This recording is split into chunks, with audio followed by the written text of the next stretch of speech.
नमस्कार। मैं हूं अंजलि सराफ और मैं आपको अपनी लिखी हुई एक कहानी सुनाने जा रही हूं जिसका शीर्षक है पर्स।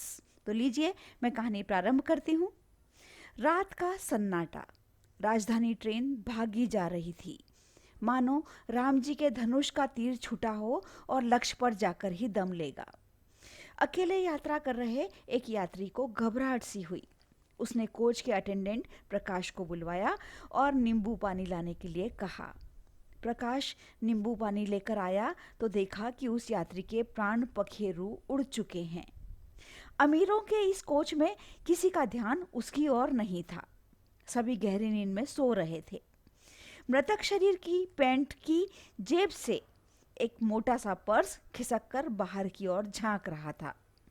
कुछ देर प्रकाश के मन और दिमाग के बीच सही गलत की बहस चली, परंतु जल्दी ही दिमाग जीत गया और फिर उस यात्री का पर्स प्रकाश के शर्ट के भीतर छुपा हुआ उसे गर्मी दे रहा था। शव को अगले स्टेशन पर उतार लिया गया। प्रकाश ड्यूटी के बाद सुबह सुबह घर पहुंचा तो देखा कि उसकी 8 साल की बच्ची रो रही है। उसने बिटिया को पुचकार कर रोने का कारण जानना चाहा। बिटिया ने बताया कि कल उसका प्यारा खिलौना उसके एक दोस्त ने चुरा लिया।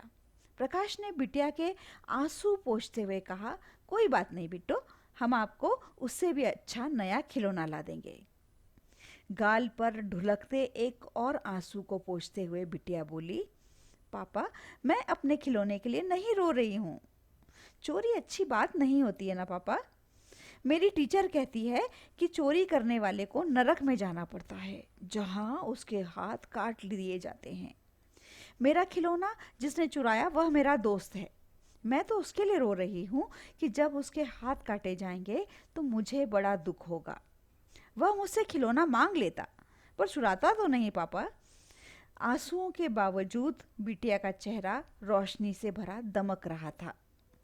प्रकाश जैसे आसमान से जमीन पर आ गिरा हो। उसे लगा कि जो बात बच्चे सहजता से समझ लेते हैं, हम बड़े क्यों नहीं समझ पाते। उसने भीतर जाकर यात्री के पर्स से उसका आईडी निकाला।